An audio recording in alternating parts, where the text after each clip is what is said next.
He started with his hands. That is the true beginning of the story, before the buildings and the contracts and the long table in the boardroom, where he would eventually sit at the head. Before any of that, there were just his hands. Calloused, scarred in two places from a grinding wheel and a slip of attention. Strong in the particular way that hands become strong when they have done real work for a long time. His name was Cal Merritt. He was born in 1951 in a small town in eastern Ohio, the second of four children, in a house with a coal furnace, and a father who worked the same shift at the same steel mill for 31 years without complaint. His father was not a complicated man. He believed in showing up. He believed in doing the job correctly. He believed that a man's word was either worth something or it wasn't, and that you knew which kind you were by the small decisions you made when no one was watching. Cal had watched his father make those decisions every day of his childhood. He had been paying attention. He left school at 17. Not because he was failing. He wasn't. He left because the family needed money, and because the mill was hiring, and because the mill was what men in his town did when the time came. His father got him on. He started on the floor, third shift, running a press that stamped blank discs of steel into flanged components. The work was loud and hot and relentless, and Cal did it for 2 years before moving to the welding section, where an older man named Denny Hobart took an interest in him. Denny was 53 years old and had been welding for 30 years and was the best welder Cal had ever seen. His beads were clean and consistent, his technique unhurried, his eye for the joint exact, in a way that seemed almost intuitive, but was in fact the product of decades of attention. Cal watched Denny the way his father had taught him to watch good tradesmen, carefully, quietly, asking questions only when necessary, because the best teachers teach through demonstration, not lecture. Within a year, Cal's welds were better than most of the men who had been doing it twice as long.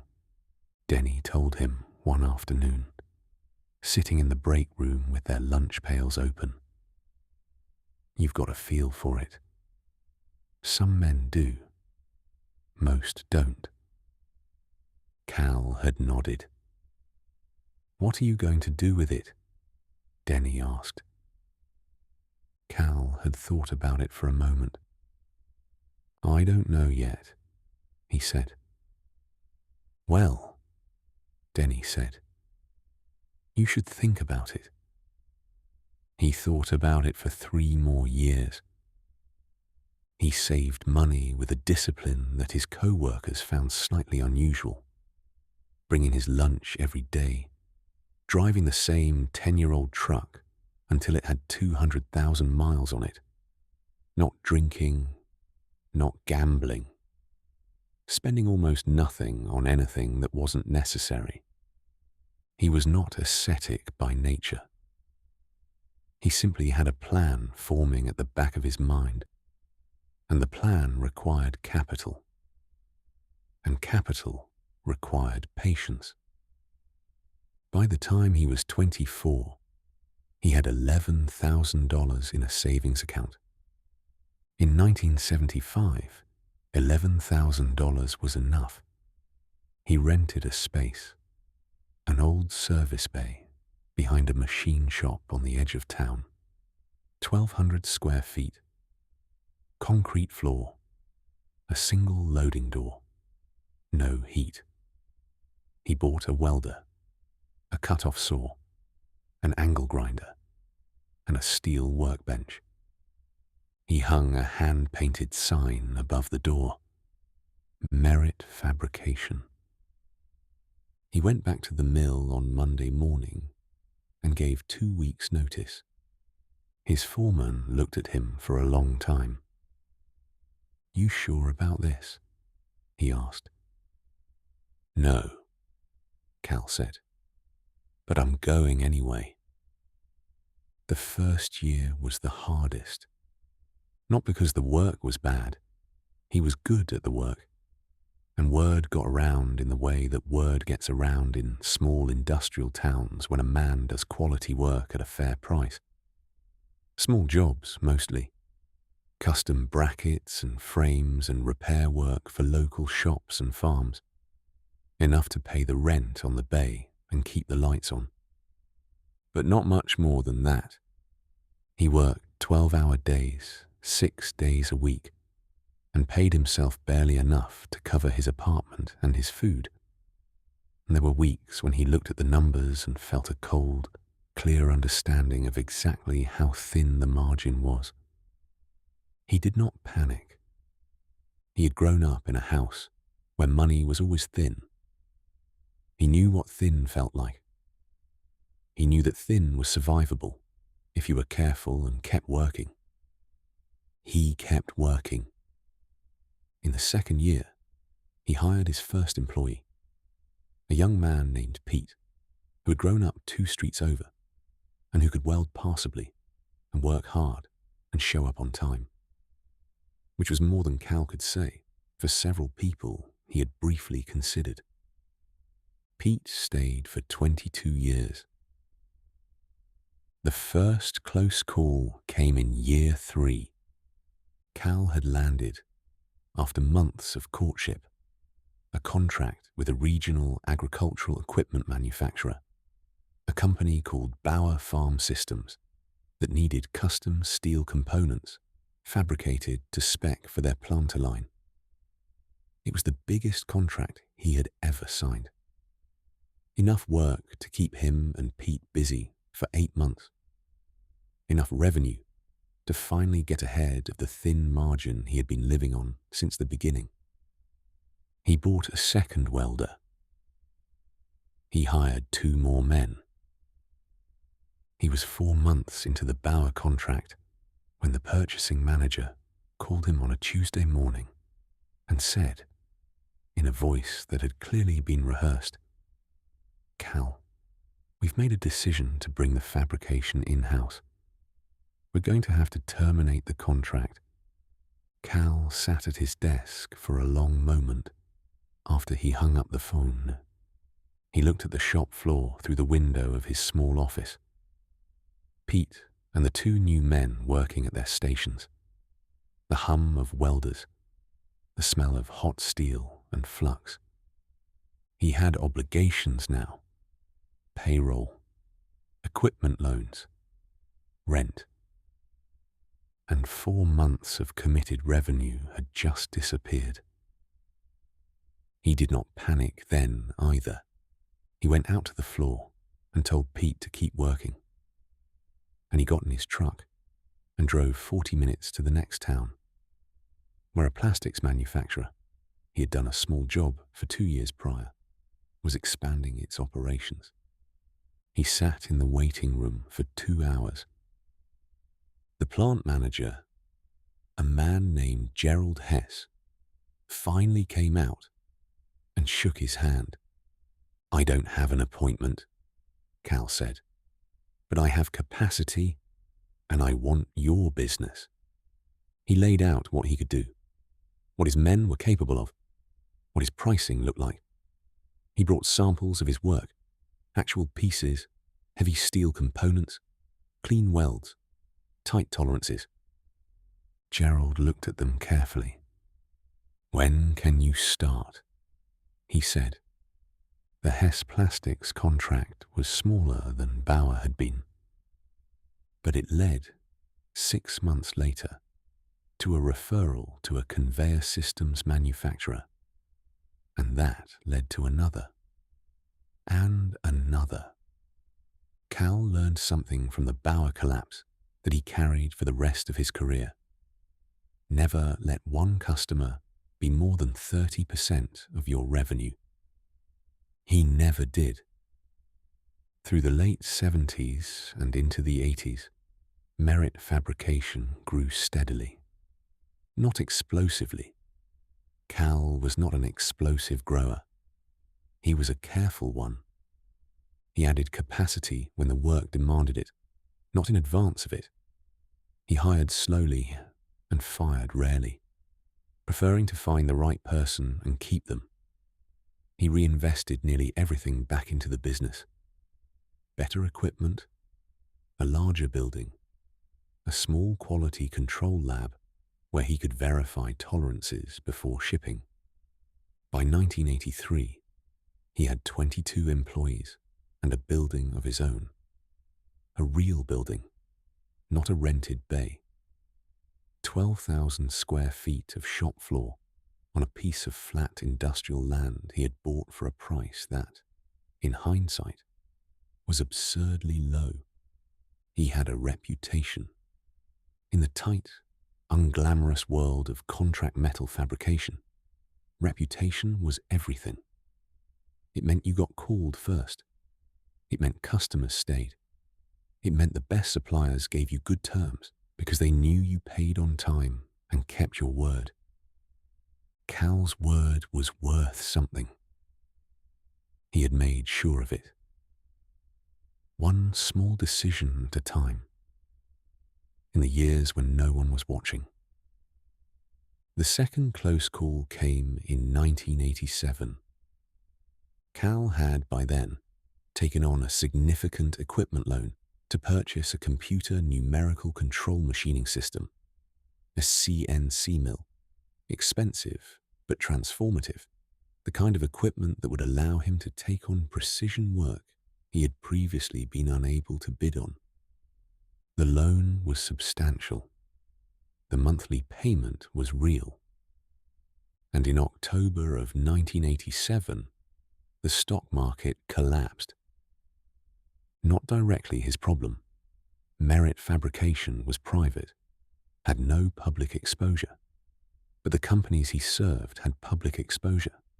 And when their stock prices fell, and their executives panicked, and their boards demanded cost cuts, the first thing that got cut was capital expenditure, which meant fabrication orders, which meant Cal's order book, in the space of 60 days, lost 40% of its forward volume. He sat down with his books on a November evening in the office he had built out of a corner of the shop floor, the space heater going, the sound of the wind against the metal walls. He ran the numbers 3 times. At current revenue levels, he could make payroll for 4 months, maybe 5 if he deferred his own salary, which he had done before and would do again. After 5 months, he would need either more revenue or fewer expenses. He chose to go after more revenue. He had been, until then, focused almost entirely on the industrial Midwest, Ohio, Michigan, Indiana, Western Pennsylvania. Companies he knew, industries he understood. He drove to Pittsburgh and Philadelphia and Cleveland and Detroit, and he sat in the offices of purchasing managers and plant engineers, and he made his case quietly and persistently. More importantly, he solved a problem that many of them had. The CNC mill that was straining his loan payments was, it turned out, exactly what several aerospace subcontractors in the region needed and did not have. Precision aluminum components, tight tolerances, fast turnaround. Cal had the machine and the expertise.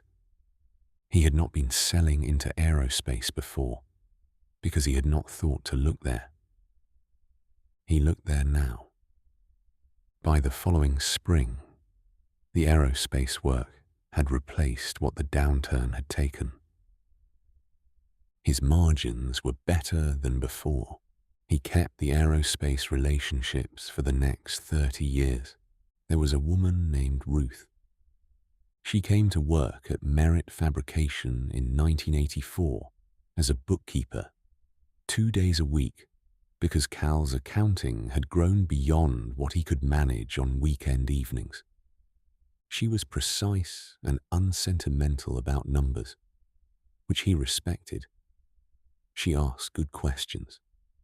She pointed out, in her first month, that he was leaving money on the table in his payment terms with certain customers, extending credit casually, without interest, to companies that were treating his generosity as a float for their own cash flow. He tightened the terms. It improved his cash position meaningfully. "Why didn't I see that?" he asked her. "Because you were looking at the work," she said. "Someone has to look at the money." They were married in 1986. She became, over the following decades, as important to the business as Cal was. Not on the shop floor, but in the financial architecture of the company, the contracts, the structure, the decisions about when to grow and when to hold still. He had built things with his hands his whole life. He understood, because of Ruth, that a business was also something you built, and that the materials were different, and that you needed different skills to shape them. He learned those skills. He was a slow learner in some areas and a fast one in others. Finance was a slow area. He was patient with himself about it. The company crossed $10 million in annual revenue in 1991. Cal did not celebrate. He noted it in the ledger, told Ruth over dinner, and went to bed at his usual hour. He was not a man who made much of milestones. He had seen men in his industry get excited by their numbers and start spending money and making decisions as if the milestone guaranteed the future, which it did not. The future was still undecided. It was always still undecided. What you could control was the work in front of you, and the quality of it, and the care with which you made each decision, and the reliability with which you kept your word. He controlled those things. The revenue took care of itself. In 1995, he made his first acquisition, a small tool and die shop in Akron, whose owner was retiring and whose customer relationships were complementary to Merritt. Automotive work, mostly, exactly the sector Cal had been trying to enter without success. He had never done an acquisition before. He spent 4 months studying the target company's books, its customer contracts, its equipment condition, its workforce. He hired an accountant and a lawyer who specialized in M&A transactions, which cost him more than he was comfortable with, but which he judged necessary. He learned more about his own business from studying someone else's than he had learned from any other exercise. The acquisition closed in November. He kept all 12 employees. He drove to Akron himself on the first Monday morning and stood on the floor and introduced himself to each person individually, shaking their hand and learning their name and asking them what they thought the shop did well and what they thought needed improvement. He wrote down what they said. He acted on most of it. The Akron shop turned profitable under Merritt ownership in 18 months. The third close call was the worst. It came in 2008, and it came for everyone. But it came for Cal with particular force, because he had, in the years prior, expanded aggressively. 3 more acquisitions, a new 40,000 square foot facility, a workforce that had grown to nearly 300 people. The debt load was manageable in a world of normal credit markets. In the world of late 2008, the credit markets were not normal. Cal's primary bank called him in October to inform him that they were reducing his revolving credit facility immediately, not at renewal, from 12 million to 4 million. He did the math on the drive home. At current burn, he had 8 weeks. He did not tell Ruth that evening. He sat in the kitchen after dinner with a legal pad and worked through the numbers until midnight. And then he went to bed and lay in the dark and thought about the 287 people who came to work at his facilities every day. He slept 4 hours. He got up at 4 in the morning and went back to the legal pad. By 6, he had a plan. It was not a comfortable plan. It required things that cost him financially and personally, and in relationships he had built over decades. But it was a plan. He called his 5 largest customers that morning and asked for accelerated payment terms, paying their outstanding invoices in 30 days instead of 60, in exchange for a 3% discount. 3 of the 5 agreed immediately. 1 negotiated to 45 days. 1 declined. He called 2 competitors he had known for years, men like him, small industrialists who had built real things, and proposed a resource-sharing arrangement. They would refer overflow work to each other and pool purchasing on materials to get better pricing. Both agreed. He sold the newest facility, the 40,000 square foot building he had been proud of, that still smelled of fresh concrete, to a real estate investor at a price that was less than he had paid, but sufficient. He leased it back on a 5-year term. He reduced his own salary to 0. Ruth reduced hers by half. He laid off 19 people. He did it himself, in person, one at a time. He told each one the truth, that the company was in difficulty through no fault of theirs, that he intended to bring them back when conditions allowed, that he would give them a personal reference to any employer they asked him to call. He called 11 of them back within 18 months. He called the other 8 back eventually. Not one of them held it against him. He had told them the truth, and he had treated them with respect. And in the world Cal had grown up in, that was what you owed people when the circumstances required hard things. By March of 2009, the company had stabilized. By the end of 2010, it was growing again. He crossed 100 million in revenue in 2012. He noted it in the ledger and told Ruth over dinner. She opened a bottle of wine she'd been saving for the occasion. She had been more confident than him that the occasion would come, and they sat at the kitchen table in the house they had lived in for 20 years and drank it. "Do you remember the service bay?" she said.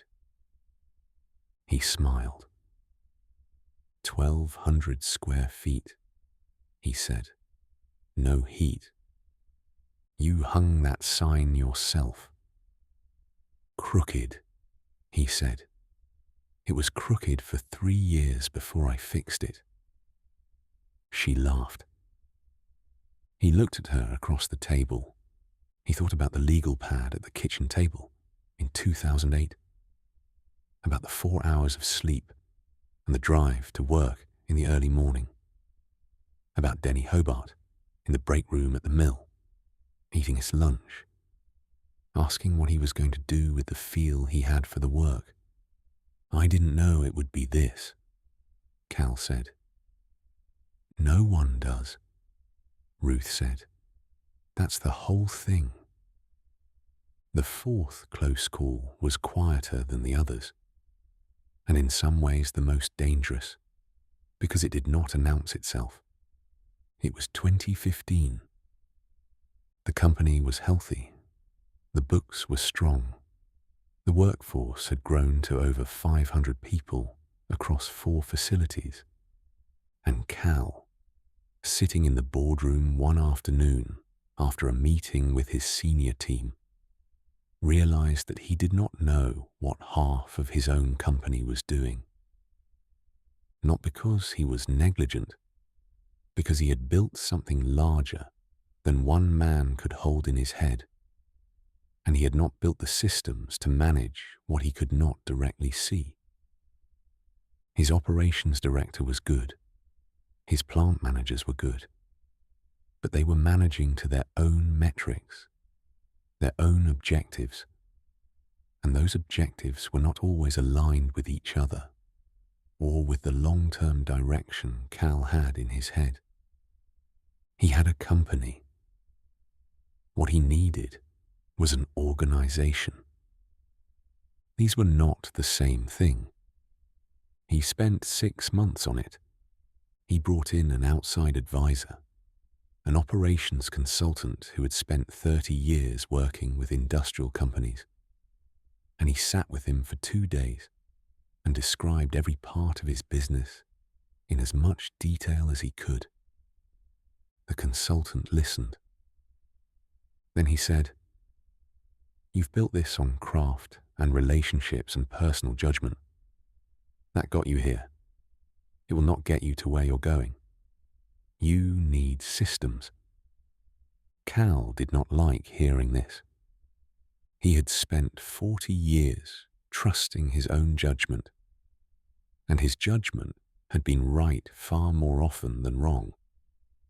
But he had also spent 40 years trusting people who knew more than him in their particular areas, and acting on what they told him. He acted on what the consultant told him. He spent the next 2 years building the systems, performance metrics that meant something, communication structures between facilities, a planning process that aligned the whole company toward the same objectives. It was the least glamorous work he had done. It was also the work that, more than any acquisition or contract or piece of new equipment, prepared the company for what came next. In 2019, at 68 years old, Cal Merritt sold Merritt Fabrication to a private equity firm for $940 million. He had started with $11,000 and his hands. He had ended with the kind of number that did not feel real when you wrote it down. He sat in the lawyer's office on the afternoon of the closing. The documents signed, the wire transfer confirmed, and he felt not what he had expected to feel. He had expected something large, something commensurate with the size of what had happened. What he felt was quiet, a settled, deep quiet, like the end of a long day of good work. He thought about the press at the steel mill, third shift, stamping flanges in the noise and heat. He thought about Denny Hobart. He thought about Pete, who had worked for him for 22 years and retired with a pension Cal had funded himself, outside the normal company plan, because Pete had been there at the beginning, and that meant something. He thought about the 19 people he had let go in 2008, and the calls he had made, and the ones he had brought back. He thought about the crooked sign above the door of the service bay. Merritt Fabrication.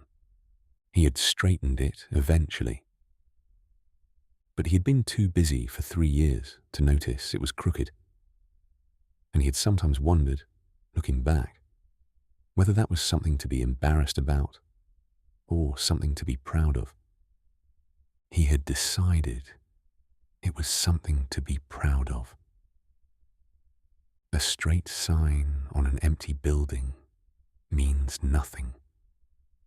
A crooked sign on a building full of men doing good work means everything. He and Ruth retired to a house on a lake in western Pennsylvania. He built a woodworking shop in the garage. He was not especially good at woodworking. His hands knew metal, not wood, and wood had its own logic that he had to learn from the beginning. Slowly, making mistakes, going back. He did not mind.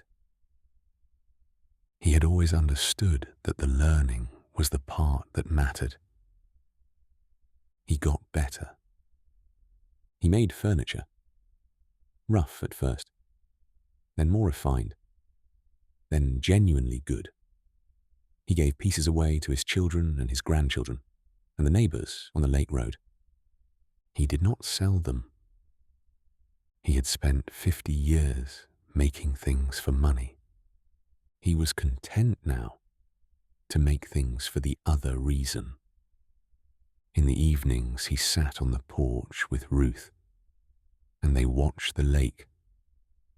The light changed on it through the hours, the way light changes on still water, slowly and continuously, each minute slightly different from the last. He had spent his whole life moving towards something. It was good, he found, to sit still, to watch the water, to let the day settle around him like a thing that had been built and could now rest. He was 72 years old. His hands were still strong. He did not ache for the boardroom or the shop floor or the early morning drives in the dark. What he had built was built. It stood on its own now, as the things you build are supposed to do. He closed his eyes. The lake was there. The evening was very quiet. The water held the last of the light.